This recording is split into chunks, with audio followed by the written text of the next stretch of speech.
sommes ravis d'avoir Antoine Duléry, bien sûr, sur notre plateau. Alors, comédien, et la première question qui vient, c'est qu'est-ce qui vous a décidé un jour de devenir comédien? Eh bien, je voulais... D'abord, j'ai fait beaucoup de dessins.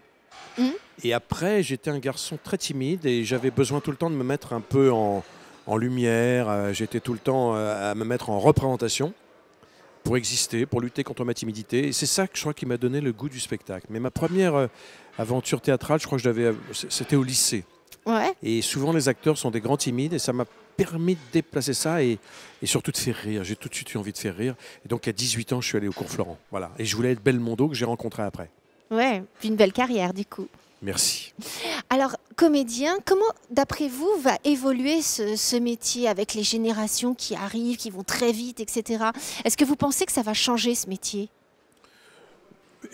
Oui, il changera dans le mode de fonctionnement. On va faire des films comme Claude Lelouch, son prochain film, il va le faire avec un portable. C'est les moyens maintenant. C'est vrai que moi, j'ai un fils qui veut faire ce métier, qui a 20 ans, qui commence à le faire. Et c'est vrai que les moyens sont totalement différents. Mais c'est bien, il faut évoluer avec son temps. C'est-à-dire que maintenant, on peut faire des films comme ça. Moi, c'était très compliqué. Il fallait que j'achète une Beaulieu.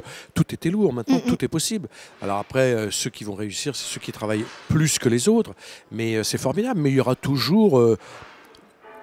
je pense qu'il y a plus de contenant, mais on aura toujours besoin de... C'est sympa avec le truc. Ouais. Il y aura plus de contenu, il y aura toujours besoin de contenu.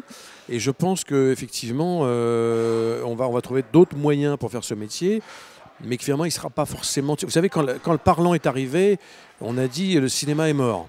Quand le cinéma est arrivé, on a dit le théâtre est mort. Non.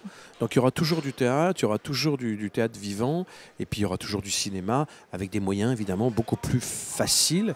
Mais après, la sélection sera toujours difficile. Et la narration restera toujours la même. Oui, ou différente, comme mais ça fait longtemps la nouvelle vague déjà l'avait déstructurée. C'est ça. Mais c'est vrai que c'est formidable pour les jeunes de pouvoir faire des films, de pouvoir se montrer aussi rapidement. Ils ont une facilité que nous, on n'avait pas. Maintenant, il faut qu'ils soient aussi exigeants par rapport à ça. Parce que tout le monde peut le faire, mais il faut le faire mieux que les autres. Justement, vous ne trouvez pas que la qualité a baissé? Parce que justement, tout le monde peut faire maintenant comédien ou présente comme comédien, se dit voilà, moi je suis comédien parce que je me suis filmé chez moi, j'ai fait un petit sketch devant... Non mais ça c'est les youtubeurs. Oui. C'est les youtubeurs, c'est vrai, qui cartonnent beaucoup. Et moi j'ai un garçon de 14 ans qui en aimait beaucoup. Enfin, mais vous savez, ça change beaucoup, ça va très vite. Le problème, c'est qu'il faut durer. Comme disait Michel Drucker, et il avait raison, ce qu'il faut, c'est durer.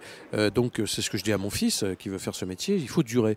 Alors maintenant, il y a toujours des gens qui veulent faire tout. Mais acteur, c'est quand même un vrai métier. Ouais. Alors, il y a beaucoup de gens qui le font, des animateurs de télévision qu'on voit tout le temps. Mais vous savez, moi, après, je me dis, voyons sur la durée.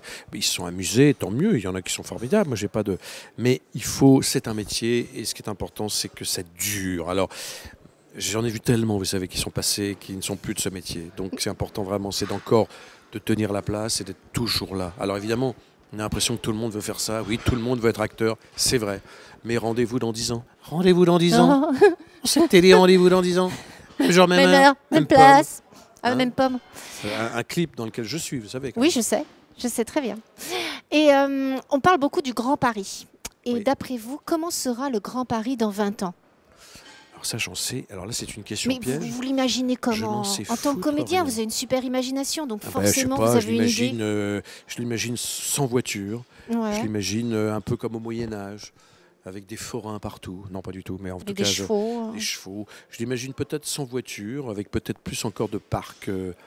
Je sais pas trop, là c'est un peu une question piège, mais vous savez, dans 20 ans, moi j'aurai 40 ans quand même, donc je serai âgé. Ah ouais. Et je peux pas vous dire, mais j'espère qu'il sera toujours aussi beau notre Paris, parce que Paris c'est quand même une ville difficile, stressante, mais c'est quand même une des plus belles villes du monde. Donc je pense que elle va évoluer. Moi je crois beaucoup en l'avenir, aussi, les choses se transforment, il y a toujours des...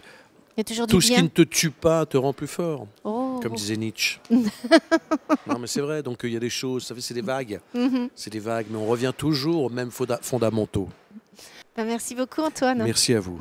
Et puis nous, on se retrouve très vite pour un prochain numéro sur Demain TV.